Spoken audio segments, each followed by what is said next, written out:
were just talking about Elon Musk because he became the richest man in the world. And I was like, I remember when there wasn't a Tesla. I think we all remember before there was a Tesla. And then just like that, richest man Just in the like that. world. Explain it just like that, Shelly. Well, okay. So one thing I want to say that I don't know if people know is that your things you have equity stake in show up on your balance sheet. So if you have equity, if you have assets and you own a part of something, then that actually is how you're a part of how your wealth is calculated. So I think a lot of times people just think that it's cash flow. Oh, he got so much cash, he got so much money. I mean, granted, he got money, but but some of it's assets. So he owns a stake in a lot of different things, which then equates to him being more and more and more wealthy. And I think this is something that, especially in underrepresented communities, we don't talk about enough, right? We think everybody's wealth is being calculated by their cash, but it's not. So there could be a number of things that people are using to leverage. And I think that, like, honestly, So like, pause there because before you came on, I talked about that a little bit. That, you know, I feel as a Black person, I could say this. You know, we do not. You can't beat us working. Like, we're gonna work. Those of us who have that hustle spirit, we're gonna hustle. We're gonna have 5, 10, 15, 20 jobs, different opportunities. We're gonna be invested in some things like 4X, whatever. We know how to work and make money. A lot of us know how to work and make money. The goal is to not work hard and make a lot of money, or to leverage the work that you put in so that you don't have to work so hard. What is it going to take for us to see that to fruition? And can you just kind of map out the blueprint, Omilade, of what that looks like? I mean, one part of it is really just having like different leaders. I think nowadays the leadership has to talk more about what it means to own and what it means to have equity and cash flow. So I think that conversation is starting to circulate. I mean, then you have your people who are like your credit gurus, or your Wall Street gurus who are telling everybody what to do with that money. Even though like some of that could be damaging, I think that some of it is going to be beneficial to how we think about it. Because here's the thing. We have money coming into our bank accounts, and now it's time to manage it, right? And that's the part where it's like, hey, take your credit card, pay for what you would pay for in cash, and then pay the credit card. Like, I think those messages continue to get out to us. So, okay, so a couple money for cash flow things. When you not putting everything in one account, right? So having your money come through, you can even designate how your money is divvied up on your direct deposit. Decide that you're gonna have some of that go to a different account, and everything has a place. So a wealth manager told me one time, there's two types of people. There's spenders and there's savers. And she's like, I don't care how much money you got. There's still spenders and there's savers. She's seen billionaires who have cash flow problems because they're spenders. And then savers who could spend a lot of money eventually because they saved a lot. So she's like, think about your savings as a spend. Also, I would say get out of the saving and spending cycle and get into the investing cycle. Like, how do you get a return out of everything that you're putting in or putting out? And then what does that look like? And I think that's the key, knowing that you want to get a return. So I wanted to buy a piece of property, and I could pay cash for it, because I wanted to renovate, But I'm like, no, why would I do that when I could, at the time, the interest rates were low, keep my cash, keep my investment, don't have to cash out anything, keep that growing, and then use that, and I can write that off, and then flip the house, and then, so like, I just think we have to, I feel like we buy homes, and this is how we got caught out there with the subprime lending situation, as a sign of wealth, but not as a wealth vehicle. Because go ahead. I would say we buy homes as a sign of success. Right? So like, that's what we were told. Get your good government job, okay? Get you married, and then get you a house, and then get you a nice car. You got your nice family, your nice car, and your nice, you know what I mean? And your nice house. Well, that was a sign of success, not a sign of wealth. And I think that's the key to what you're saying, is we got to start thinking about signs of wealth and not signs of, success. Because you define success. The person who is making a couple dollars a week, they're like, shoot, I'm doing my thing. I get to buy my pack of cigarettes. I get to go in here, put my feet up and watch my game. My bills paid. I'm straight. That's success for them. So it's a sign of success, not wealth. When did you learn this lesson? Who taught you? Last week, Lord knows. Okay, so to be honest, as I started raising capital for BGV, as I started raising capital, as I started getting to raising capital, I got more and more curious, because growing up, philanthropy was what church. You pay your tithes and you give your money, and paying your tithes is spiritual. It wasn't even philanthropy. But you round up your dollar for St. Jude's, and you was doing something. And so I honestly did not learn this until I got into raising money, met more wealth managers. I don't even know that growing up, I knew that there was whole wealth management firms, and that's all they did was manage other people's money. I had no idea really until the last 10 years of my life what any of this meant. Some of us listening, it's like, to have somebody manage the little bit of money I already have, I was in that space. So I didn't expect to do a money show today, but I also didn't expect to do take care of your parents' show today. But this is the way the show evolved, and we're going to move in that flow. And the thought of it was like, I can read books. So I went, Susie Orman, David Bachman, Think and Grow Rich. That's the first book you read every book. And but there's still levels to this. And I remember like it was yesterday, the day that I asked Carla Hall, I don't even know how we ended up having a conversation. It was like, so who manages your money? How does it work? And Carla Hall was a whole accountant. She has an accountant degree and was an accountant, the woman that's top chef, doing all the chef stuff. She knows money, but she had somebody helping her with it. And the way she explained to me, it was like, it's like you go see somebody to talk about the things that are going on in your life. They call counselors, right? You should have that for every facet of your life. Somebody to talk to work through, to see things that you don't know, to ask you questions, to stay on. Like this woman's like, why do you still have this subscription? You're not using it. Get rid of it. Okay, I'm gonna hold on. Matter of fact, I'm gonna walk you through it. Why? What's this $40? I'm like, it's $40. Right. She's like, no, that's gonna add up. Get rid of that. Cancel this. You got a fee. You got a fee this month. Call them and get your money back. Which I would do anyway, but now somebody's like knocking. And now when I do my little thing every month, I'm like, oh, they're going to see that I spent. So now it almost feels like a check and balance, which it is, what'd you spend this money on? I'm grown. It's my money. But then it's like, you got to answer to somebody, and it just, it shapes and changes. Now my habits are different. And that was just 2 years ago. Okay. So, I feel like it's important for everybody to kind of have that, even if, and I didn't have any money, to speak of. So in my mind, I was like, this is not enough money to, she's like, I'll adjust based on what you make. I'll adjust my fee. And I was like, okay. But now. And listen, here's another thing is like, even when you get to certain levels, how do you unravel that as well? So this is also something, in complete transparency that I had to move through, because I'm like, I don't have enough. Like I want to get an asset. I want to do things, but I don't have enough. And then, I had to go, like, I have coaches. So I had a coach who was like, but you're just not managing it. Like you're keeping it all. If you want to go on vacations and not have to look at your account, then put it in the vacation account. If you want to, like, okay, so when all money everything has a place. Start viewing everything as if it has a place. Right. And so for me, it would be like, oh, money is in. I've been through this phase of like, money is in. Okay, got paid, money in my account. And then I just honestly, when I raised my first $1 million for BGV, I didn't even look at it. I told the accountant, I told everybody, I didn't touch it. I looked at it. I didn't touch it. I said, nobody touch it. I just want to look at it. I've never seen what that money looks like in an account. Nobody move. No bills, don't pay no bills, don't do nothing. I just want to look at it. Know that feeling. Yeah. Yes. Yeah, I mean, because, how many of us, I read the stat last week.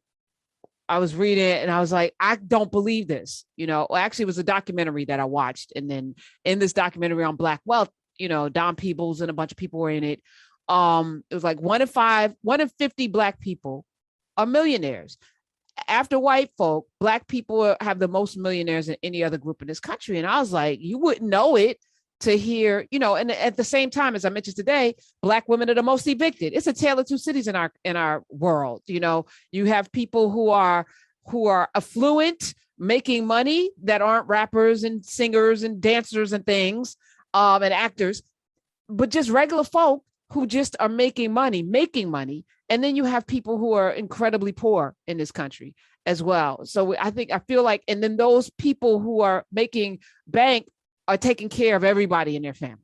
They're that. So for us, we don't even really get to enjoy a lot of the fruits of the labor. What are your thoughts on that?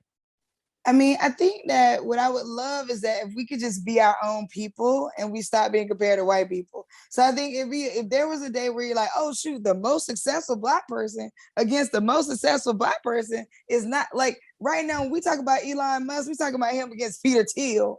You know what I'm saying? We're talking about him against, Jack Dorsey. We're talking about Jeff Bezos. Jeff Bezos, right? We're not talking about him against Jay-Z.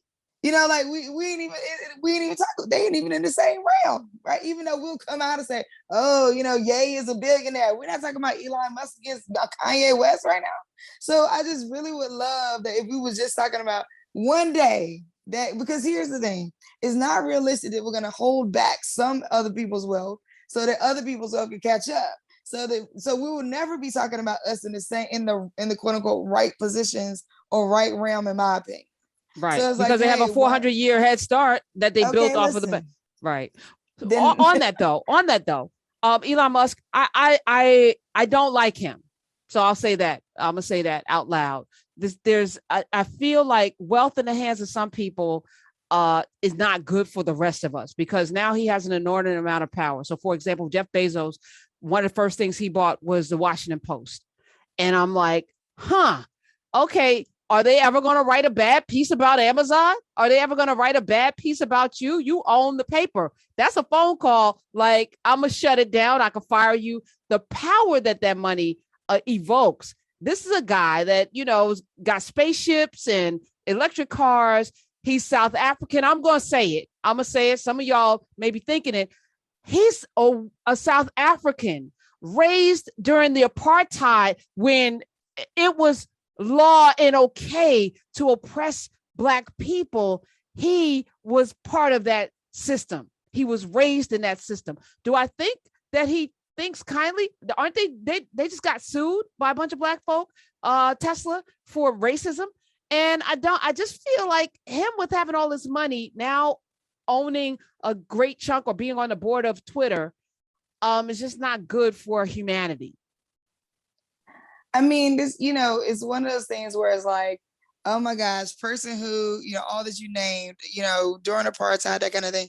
The one thing we could probably say is if he's not thinking negatively about Black people, he ain't thinking about them at all. So I think like even that's more dangerous, right? Like not thinking about humanity. I mean, he will take up, climate change like Richard Branson, or take up, like this is what happens when you have everything, you have nothing. And so what happens is you start to look for power. When you have everything, you have nothing, right? So now you got everything. Now what? Like built in a society where it's like, oh, work hard, get here, get a piece of the pie, go get your stuff. Okay, now you got everything. You got the pie, you got all the pies, you got pies, people owning pies, people eating pies, you building pies, growing pies. Okay, now what you gonna do now? But go think about power. And so when I think about like Elon Musk taking over this majority state, it's a power move. They're talking to each other. They're playing against each other. We're almost not even in their world in some kind of way. It's like an interesting like bubble that they now are pushing themselves into. And so they just going back and forth with each other. Like, hey, you take Twitter. Okay, you take Twitter. No, you take it. No, you take it. I'm gonna go to space. No, you go to space. And we over here like, seriously? Like looking at them like, are y'all kidding me right now? But to your point, then why ain't P. Diddy thinking about buying Washington Post? Why isn't Kanye West thinking about buying the Washington Post? Like, why aren't we thinking in these ways? I mean, I would say they're thinking about power. Are we thinking about power? Are we thinking about power moves? Are we thinking about power just over the next person? Are we thinking about flashy? Like, because they don't look flashy to me. When I look at them, I don't see, I'm not seeing gold chains and the designer, whatever suit. Now they got designer suits on, but you know what I mean? You just can't tell what it is So there's I mean, still what's his name? something. Right. Steve Jobs had the same mock turtle and mom jeans forever. Right. Bezos, like what's the other one? Zuckerberg. I think he adopted the Steve Jobs outfit. I think they shopped at the Yeah. same men's warehouse. But again, money, we know they have money, so they don't have to show you they have money, or they don't have to wear their money. But can our wealth look different too, right? Like, because Africans are flashy, and like that's where we got it from, so like, can we be us? I think that's why I'm saying, like, can we just get our own lane of wealth? Like, hey, it ain't gonna be like y'all's, because we know that's not possible. And we're gonna keep on pushing forward. But at the end of it, and you don't deny us of it, right? Like, we're gonna push forward, don't deny us of it, and let's be measured our own category. But see, then people get upset because then they're like, oh, well, like, why Black people can't be measured against the white people? I'm so tired of being measured against the white people, Karen. I can't even tell you, like, why I got to be the top against the most top white person that has not suffered from anything I've suffered from. Why I got to be the best Black whatever against the other whitest whatever. Like, even thinking about Katanji, about her getting, like, why I got to be her against the most whitest white man? Like, it's just, I'm so sick of it in wealth. I'm so sick of it in politics. I'm sick of it in tech. It's just like, look, let us in, don't hold us back. But no, like, one of the things I'm really working on, I want to find a good research partner on, is putting out guidance on how to hear pitches from Black founders, how to hear it. Because like there's a disconnect in the brain. Like, you're hearing me like you're hearing a white founder. So you're thinking that I'm supposed to have the same thing they're having. Therefore, you can't break up the pattern matching in your mind. So it's like, oh, well, you didn't backpack across America with a toothbrush and a pair of underwear. You don't got the grit. Like, what? But I'm raising 3 kids. And I'm building a business, and I've raised multi-millions of dollars, and I can manage wealth better than this person that got inherited $1 million as a trust fund. Can you telling me I'm risky? Like, oh, no. So let's talk about that, because I'm curious how many people listening are thinking about starting a business, and what does that business look like? And if it's a tech business, what does that look like? And what's the future of tech? Because I was just, again, when you first came on, we're talking with Omilade. She is the host of the Shelly Bell Show on Sirius XM Urban View on Sundays at noon Eastern. We were saying, when I was growing up, there was no Tesla, there was no Amazon, there was Microsoft and Apple. I remember the little tiny Apple computer in my dorm. One person had it and no one was using it back then. And just in the last 20 years, we've seen Google and all of these companies go from nothing, from idea to catapulting the richest people in the world. What does that blueprint look like? 866-801-8255. If somebody right now is thinking about, you have a Black Girls Ventures, you fund and help fund tech companies. What does that look like for the future, right? And I said, somebody right now has a kid that's playing Roblox or on video games or doing something in the garage, and you're like, stop taking apart all the electronics. Let's encourage that, have a fund for them to take apart the electronics. But what's the next thing that because even as you talk about Twitter, you remove Black people from Twitter, you don't have Twitter. You remove Black people from TikTok with all of the challenges and the dances you don't, and commentary, there's no TikTok. So while Elon Musk and all these people can vie for something, you're only vying for it because we made it sexy. So what's the formula, Shelly, that will allow us to be on the other side of it, not just making it sexy the way we made America sexy, the way we made Europe sexy, the way we made Portugal sexy, and all the countries that used our labor and ingenuity to build itself? That flip has to happen. But I think that flip starts with us, right? And how we engage with these companies, giving away our goodness, giving away, and I'm guilty of that too. I know I drop gems and bars and goodness that somebody is sitting there writing books off of and things like that. And it's free because you got a subscription to Sirius XM or Narrative. But I don't mind giving it away a narrative because that's us. But blueprint. Okay, so this is not going to be the answer that everybody wants to hear. Okay, but it starts with thinking that you want to. It's like it starts with saying, I want to. You know what? I want to get into the venture capital game, and I want to, because the efforts of oppression often exhaust those of revolution. The efforts of oppression often exhaust those of revolution. And so in that case, what happens is the efforts of oppression are fighting to hold themselves together too. Like somewhere in there, people forget that. Like the efforts of oppression, long standing, even if it could be innocent people, like innocent, quote unquote, but people who like don't necessarily want to like hurt anybody, right? But the systematic oppression also fights to exist the same way we fight to revolutionize it. And it is justified the same way revolutionists fight is justified. So it starts with saying, you know what, I'm going to get in this game and I'm going to play it for better or for worse. And one of my board members, her name is Shelly Bell. She's at PayPal Ventures. And we were having this conversation where she was saying, like, listen, people got to just decide you want to be in this venture game. You're going to get into it for better or for worse. You're going to raise, or you're going to start a fund, or you're going to go learn, get on capital calls. You're going to go travel and raise the money. Like, you're just going to do it because it's what you want to do.